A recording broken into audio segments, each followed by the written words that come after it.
So I thought Paul Mahan was going to have a word with me after training and be like, look, will you stop being so bold? Basically, in the training session, you're giving us a hard time.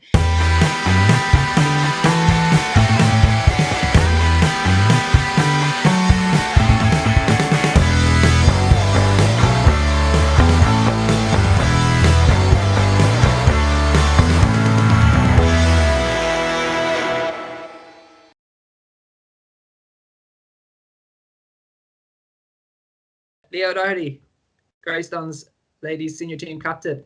Thanks so Yeah. much for coming on. How are you getting on? I'm pretty good. I think I'm the same as a lot of people. Just trying to get used to our new normal and finding interesting ways to not get bored during the lockdown. Yeah, I've asked everybody so far how lockdown is treating them, so I'm just going to stop mentioning that because it's like I'm expecting a different answer each time. Yeah. Uh, but And yeah, everyone's just doing the same thing. It's like when people go, "What do you do at the weekend?" or "How was your I know, week?" It's yeah. like pretty much I'm going to record what I said to you last week and just play it back for you. Okay, it Quite hasn't changed. shocking. Yeah. But yes, I mean, like, let me start straight away. Like, you told me you've only been playing rugby for about 4 years. So like, what gave you the thought to come down and join Greystones Rugby Club 4 years ago? I think it was actually I was looking doing my figures. I think it may have been five. It was 4 or 5 Okay. anyway. And it was Jess Keating, who works up there. So I knew her, and she is kind of saying to me, "Come on down, it's great crack and all this kind of thing." And I was kind of like, "Oh, I don't know," and I kind of put it off for a good bit. And then just one night I said, "Okay, I'm definitely going to come down." Then it ended up like lashing rain. It was freezing cold, and like if I make a promise, I can't break it. So I was like, I did not want to go down, but I was like, I said I promised I would go down. So went down, and it was just brilliant fun. I got This is the legs ran over me. a training session. Yeah, Yeah, it's yeah. on like a Wednesday night. Went down, and like they're so welcoming and everything. So went down, just had a really good run about. And I was hooked. And I would have known Tara Hanley as well. So she was kind of going on to me if I met her out and things like that. She was like, "You've Okay. got to come down." So I did it, and I loved it. Like I didn't realize how much I missed team sports. Like I would have played quite a bit of like kind of sports when I was in like school and secondary Yeah, and that's stuff. what I was gonna ask. Like, so you do have a background in sports, like you're athletic, um, so that wasn't an issue. But like, you must have been a little bit apprehensive. Like, rugby is like almost has a bad reputation in a way. You know, like was there that kind of like nerves? Did you think it was going to be like unsuitable or anything like that? I think so. When I went to Loretto Bray, and they for a really tiny period of time had like I used to play basketball and tennis and things, but they had for a very short period of time a rugby team, and I went down to try out, and we kind of did a few training sessions, and then they decided it was going to be tip. But I think the best thing I was like really good at was knocking people over. So for me, then when I went to tip, I was like, meh, I'm out. So when I went down with the girls, I don't know, like I think I was a little bit nervous, but more that I did not know what I was doing and that I would just mess up loads. That was kind of what I was really worried about. Yeah, I The think getting it's such a hurt piece, yeah, it yeah. just didn't come into it. Like I watch a lot of rugby. My family would be quite a rugby head family. So for me, it was just kind of like I was just great to get that kind of like run out on the pitch and have that bit of competition. And I loved it, like absolutely loved it. Brilliant, brilliant, great stuff. So, I presume you got a couple of training sessions under your belt before your first game, or did they just throw you in straight away, or how did that work out? No, we got a few training sessions in, all right. And I remember, so it'd been quite a bit, like, and I'd be kind of pretty fit anyway, and I would have ran a lot. So I kind of had a bit of speed on me. And I think I'm kind of strong as well. So they put me on the wing anyway, because I think that's what they do with all the newbies, right? So we get to learn the game a bit. And they put me on the wing, and I just remember for my first match, I don't think they normally do what they do is they don't start you. You'll kind of come on later on. And I probably would have rather have started because the whole time, like you're just waiting, and like my stomach was churning and everything. It was like I was going out to do a show or something. Like it was just, oh, I don't know. But once I got out there and got running, like it was fine. I have to get my first tackle in, and once that, then I settle. But if I don't get a tackle in early, like I'm kind of flapping around the place a little bit.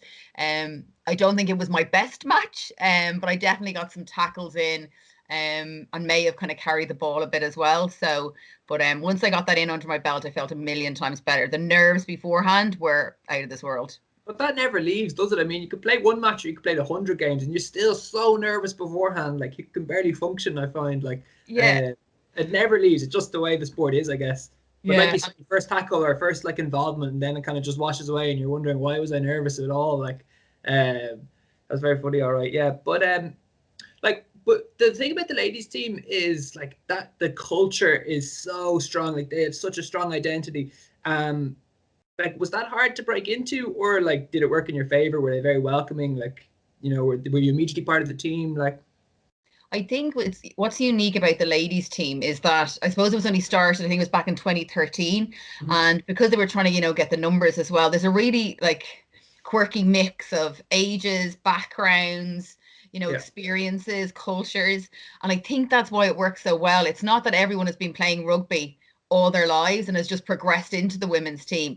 It's actually like you've people who have like 5 kids joining, in their 30s. You have the likes of me coming in. Then you've people that are coming up from the under 18s. They're joining the team as well.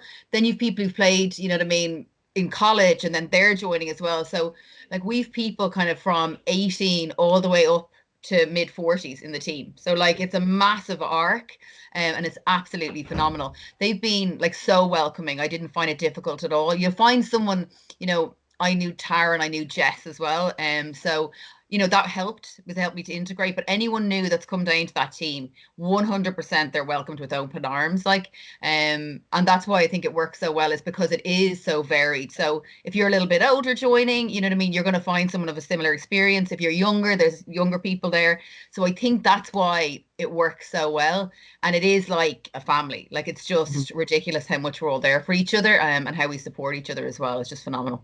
Yeah, I think like rugby definitely does lend itself to building a culture out off the pitch. Because you literally are so dependent on 14 other players to win the game, whereas maybe in other sports you can have like one superstar that does all the work. But rugby, like, you're a winger, but you need your props to be scrummaging perfectly well, for you to win the game. So while it does lend itself well to that kind of camaraderie off the pitch, I think the ladies team took it to the next level. And like, I've been told more than one occasion when I was playing, like, you need to be more like that team. Like, look at the camaraderie, the culture that they have. It's off the chain.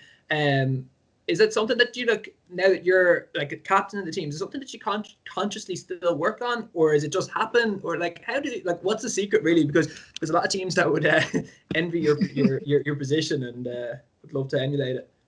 I'd love to take all the credit for it, and I can't. I think Tara set it up really strong when she kind of got the team rolling. And then off the back of that, then as well, we had like Rachel. She looked after a lot of our events, and we also had Lauren as well. She's phenomenal. So I think there was a really strong social aspect to it, that really lended itself to the team getting to know each other really, really well off the pitch, and that really in turn then as well helped them on the pitch. I think as well, like we do, I think you've heard this as well, like we'd always make food after matches. Like, there's a really little fair system we have going there. And we've a WhatsApp chat that we're all very active on. And we support that each other. food system work? Because like I played a lot of J1s and they play on a Sunday. Sunday doesn't lend itself well to going out drinking because you got work at college the next day. But you guys found a way around that, and like I've been up to the clubhouse after games at that you guys have played in, and just tucking into sandwiches and whatever else that you've made. Like, what's the idea behind that? Do you have a rota?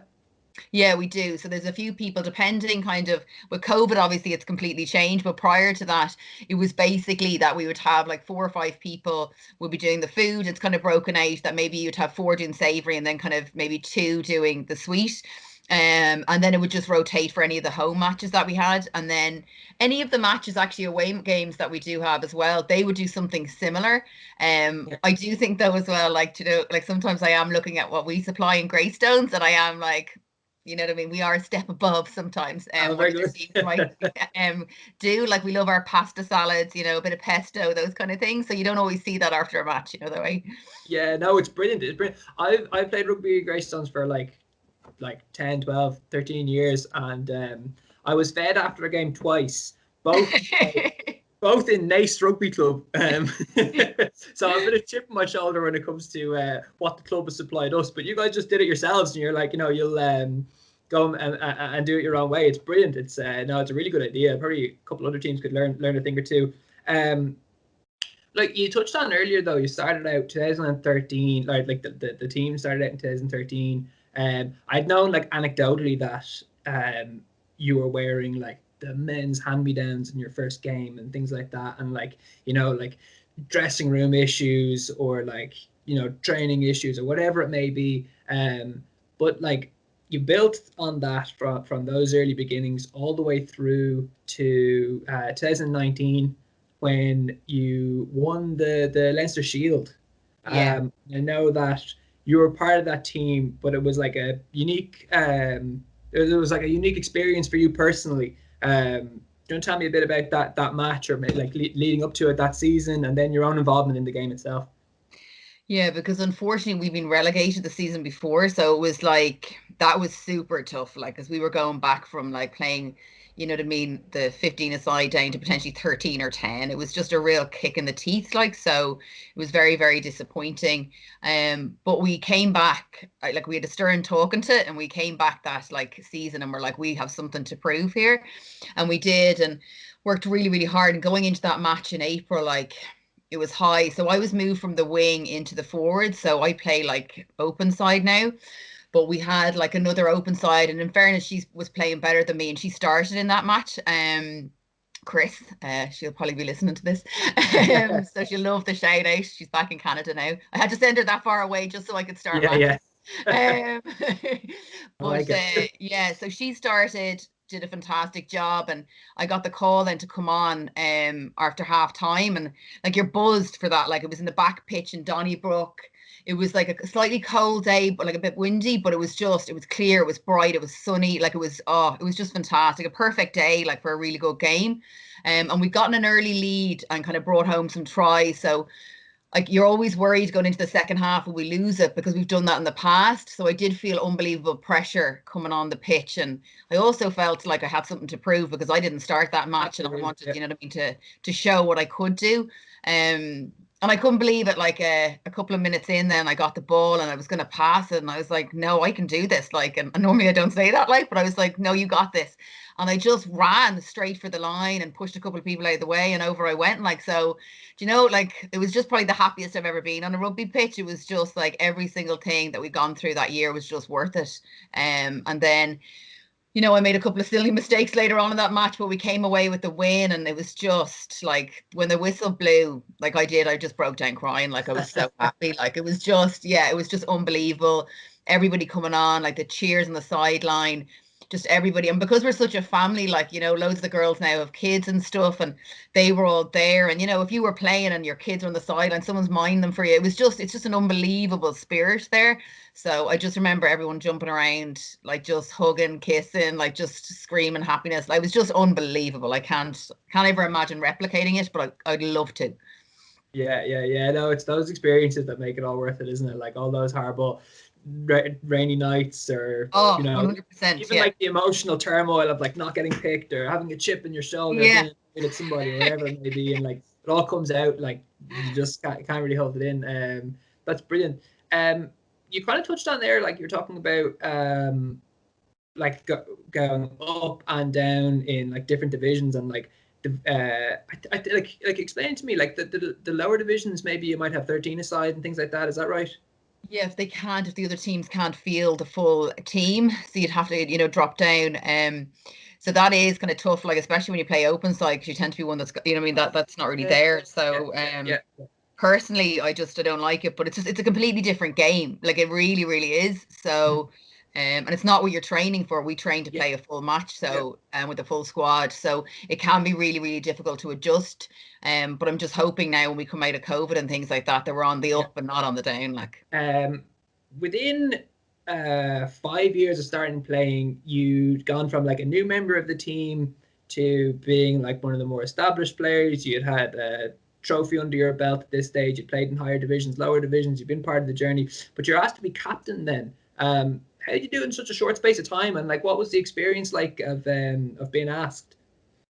So it happened kind of last August, and like I honestly wasn't expecting it.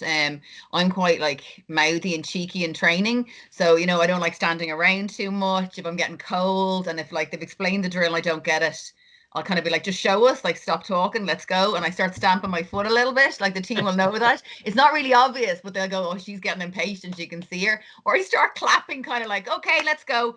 So I thought Paul Mahan was going to have a word with me after training and be like, look, will you stop being so bold, basically, in the training session? You're giving us a hard time.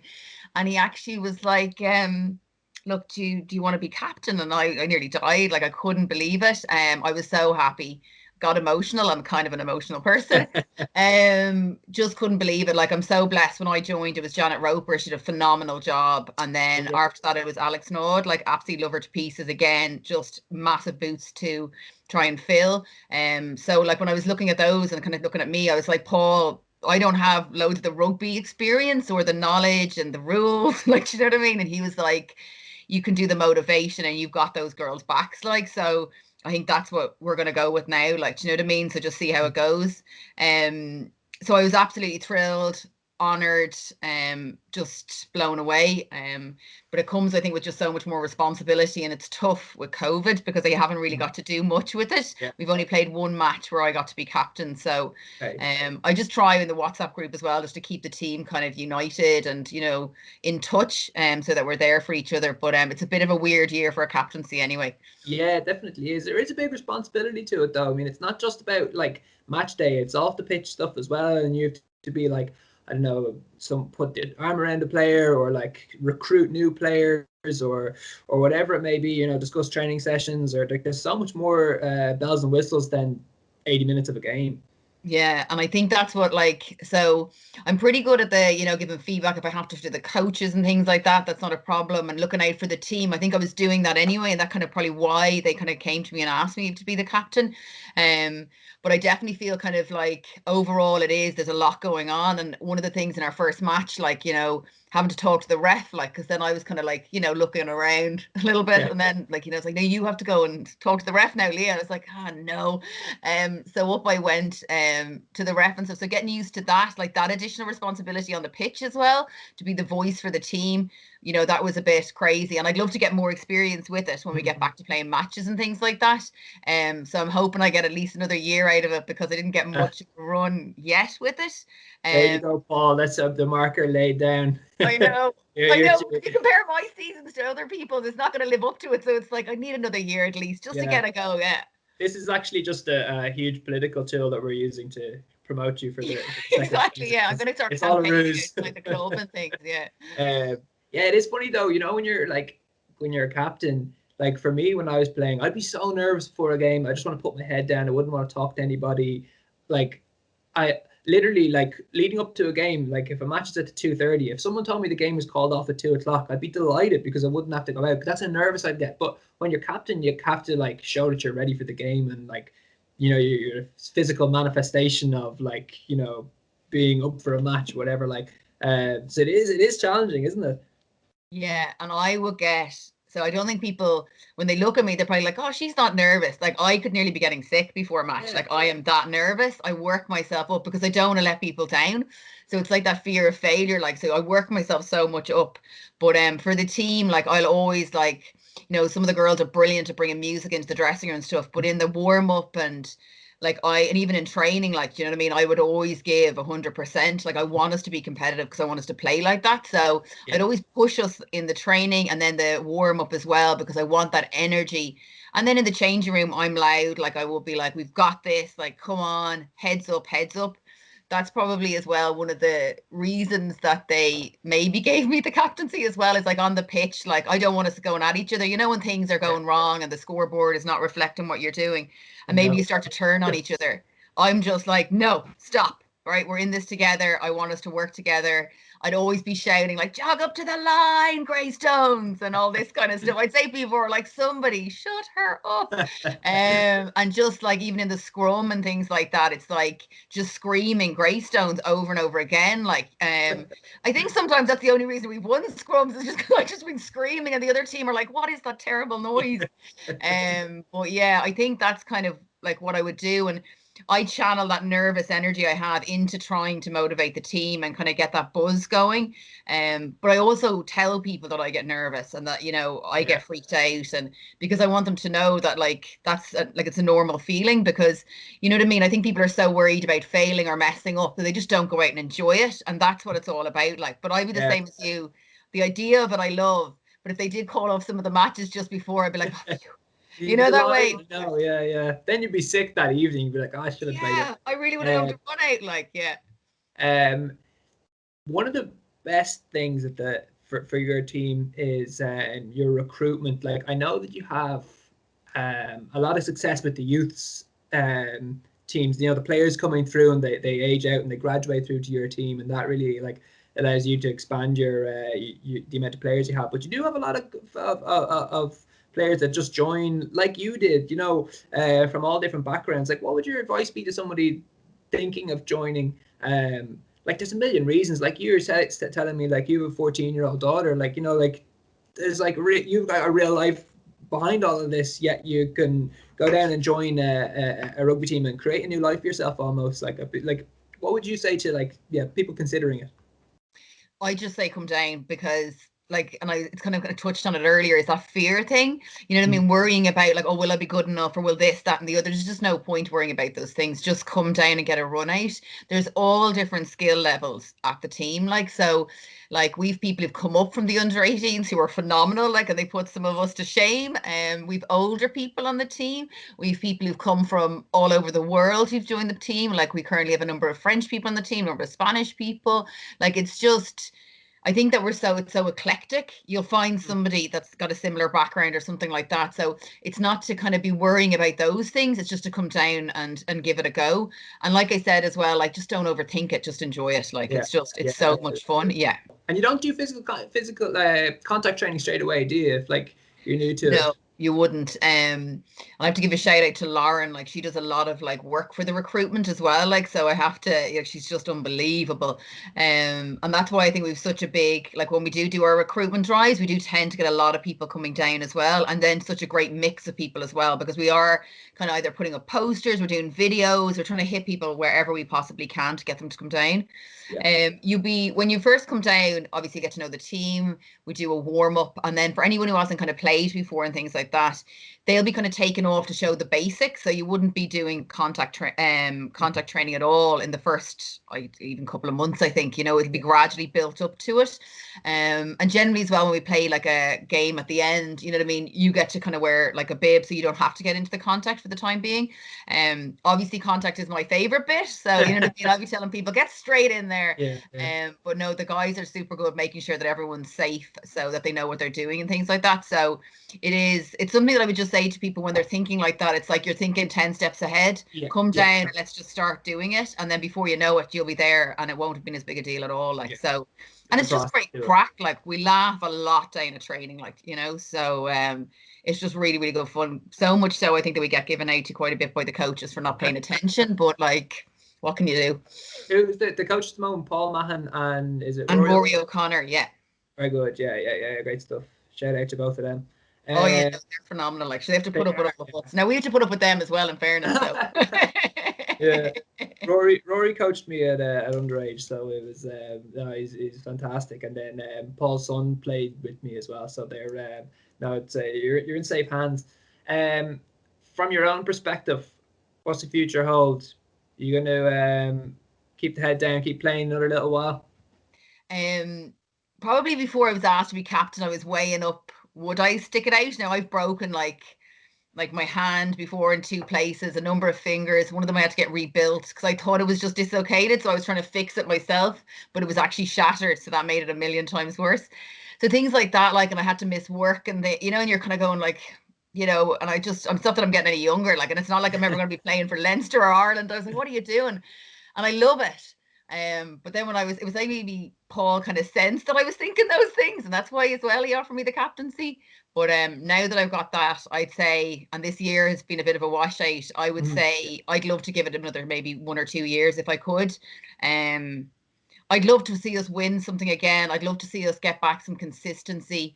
I think something we worked really, really hard on as well was coming back in the second half and having that drive and passion like the whole way through the game. Sometimes we drop our heads and lose it a bit. So I just want to see all that come together. We have an amazing team there like this year. So I just want to get everyone out there on that pitch and, hopefully, bring home some wins as well. Like, it would be fantastic. Is there talk of matches going ahead, like maybe in the summer or anything like that? Do you know?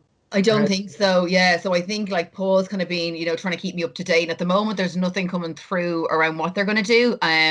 Me personally, I just doubt they're going to do that. I'd say they're just going to start clean in September. Like, it seems to make more sense to do that. But I know once we can start training, we'll go back because we trained right up to the end. Like, obviously in our pods, non-contact, that kind of thing. Just once it's all COVID, safe. Friendly. So I think in the summer, like if we can get an early pre-season going as well and get the recruitment drive up again, like that would be absolutely phenomenal to do that. So, and then we can start hopefully back to some sort of normality in September and have like an amazing season. Yeah, absolutely. I've kind of been asking everybody like a list of these questions at the end of the session, so I'm curious your answers.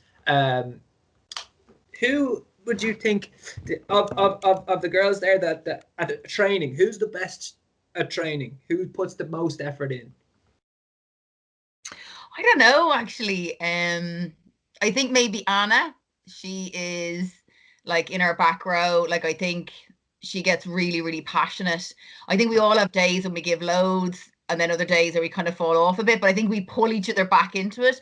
But I think Anna, she's like gets super driven and passionate as well. And me and her, we the ones kind of bopping on the side, like on the pitch, kind of when they go over water, we're like, no, let's just keep going. I want to leave this pitch in ribbons. Like, that's, what I came down for. So I definitely think maybe Anna, yeah. Now some of the girls will be like, no, me and everything. But I know. yeah. I'm gonna go with Anna. I think she's a safe one, yeah. Yeah, great. Anna's hard as nails, all right, yeah. Yeah. Your favorite Greystones memory? I think I know what it is. Yeah, it is. It's winning that match against Wanderers and getting that Leinster pennant. So like it was just phenomenal, and just after the year that we had, and it was just so tough. So it was just amazing. And and me personally just being able to get a try in that match, like I was just so happy with myself. Like, it's the stuff you kind of dream about, and it actually happened. So it was phenomenal. So that will always stay with me. And just also as well, just getting to spend time with just a phenomenal group of women, you know what I mean, from all walks of life. Like, that just is something I love about that team. No matter how bad a day I would have had, like sometimes I don't want to go down if it's lashing rain to training, and you go down and you leave the pitch after the 90 minutes kind of, and you just feel like a completely different person. You're so much happier and things. So that as well is something like, that's priceless. Yeah, you're dead right. Like, 'cause I remember talking to KV before, who was coach of the 20s at the time, and like I think we'd lost a big game or something like that, and he gathered everyone in and he was like, you don't remember the score, like, in 10 or 15 years time, you're not going to remember the scoreline in these games, you're just going to remember the overall feeling that you had being part of something. And it's exactly what you just said there. So like, yeah, the individual memories, while they're great, like you tend to remember things in much broader brushstrokes, don't you? Yeah. Toughest match you're ever part of? There's been a few of them like that where I said maybe we started strong and lost it in the second half, and you can just see it falling away and there's nothing you can do to get it back. But the last match we got to play before we went into the lockdown there in September was I can't actually remember who it was against. I just remember it was my first match as a captain, so I was obviously even more nervous than I normally am. And because of COVID, we couldn't use the changing rooms and stuff. We had to get changed in the car, and it was lashing rain. The wind was going like, it was just blowing it sideways, right? It was really cold. And I'm tough, like, you know what I mean? And I'll get on with stuff. And in the warm up and everything, we were trying to get everybody out and changed. The warm up was much shorter because people were trying to get changed in cars. People were trying to get strapping outside, and it was lashing. So it was all really messy. And I remember like when we were on the pitch, like, we were missing loads of people, couldn't play. So everyone was playing out of position. I was in the backs. So it was just like I literally said to them on the Wednesday night, I was like to the team, I was like, this is not ideal. I used probably more colourful language, if I'm being honest, when I was talking to them. I was like, everyone was like, Leah, you're saying it really honestly. I was like, I can't lie about this, okay? We're going into a nightmare on Sunday, but we have to enjoy it. We have to give it 100%, and we have to have each other's backs. Like, so And that's what we did. We fought until the very, very end. The scoreline didn't reflect all the effort we put in. We held them off in the very beginning for a good 15 minutes, I'd say, 15, 20 minutes. And I thought we'd come good. But I don't know, I think we just doubted ourselves and we let some stuff, a couple of tries through. And then with the weather and everything else, and because we hadn't had so many matches under our belts, and because of the way things have been with COVID, like I don't think you had that real kind of, we hadn't had that many kind of contact sessions and things as well. So it was kind of like the perfect storm for a disaster, really. Like, so, but I'll never, like you said, like I'll never forget like that. We just kept fighting. Like it just, like I was shouting, and as I said, I'm quite vocal on the pitch, but there was a moment like I got so cold, like I couldn't feel my arms. And Alex Nord, like the captain from the previous year, she was just like, Leah, like you've got this, like, you know, bring us back, like, you know what I mean? So that's what I did. Like, and if she hadn't been saying that to me, like a part of me just wanted to say like, all right, that's it, off the pitch, go home, this is done, I've had enough, like. And she was like, come on, you can do this. And I was really doubting it, like, because I was in a bad way, and even the coaches were like, I think she's got hypothermia. But it was like, just keep fighting, like. And when I looked around at the girls afterwards, like we were all in ribbons, we were freezing cold, getting changed in the car, like, but I was so, so proud of them. Like, I'm just astounded by them, like every time I get to play with them, because it was so, so tough, but they just never, ever stopped fighting. Like, and for that, like, I'm just blown away. Brilliant, brilliant. Last question, you're going to find it hard to answer, I know, but who's the best player you ever played with at Greystones Rugby Club? I'm not comfortable answering this at all. There's been so many, like ones that aren't playing with us anymore. Tara was fantastic. Like Sophie was phenomenal. Like, oh, I miss her right there. Chris, who's gone back to Canada. Like Rachel, like, you know, like Leah. Like, there's just been so many people. Martha. Janet, like I love Janet. She'd go on these mad runs, she'd get the ball and she'd be just gone. Now, if you got with her, it'd be pretty much a try off it, like if she didn't get over the line herself, like, but it was trying to keep up with her, like she was just unbelievable. And the whole team now, like, because you're looking at people who've never played before, and they're putting their bodies on the line, like for this team. So honestly, I couldn't single any one person out. Like, it's just fantastic. Like, but I love getting to play with all of that team we have at the moment. Like, it's amazing. Very diplomatic answer. Yeah. A true captain. Well, Leah, look, that's been it. Like, I really appreciate you coming on. It's been absolutely fantastic talking to you. And look, who knows where this will go, but like, I'd love if you could spread the word and get more of the team on, and you know, maybe yourself back in a few years' time. Who knows?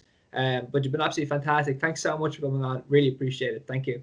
Thank you so much for having me. It was absolutely fantastic, and definitely I know for a fact the girls would love to come on. They shared some of their kind of funny stories that they had when they were coming down to the club and things, so I think people would love to hear them. And then again, if there's anybody out there who's wondering or contemplating come down, my advice is please, please, please just come down, give it a go, and we get back training. You will not regret it. Unreal. Thanks so much, Leah. Thank you so much, Jeremy. Take care.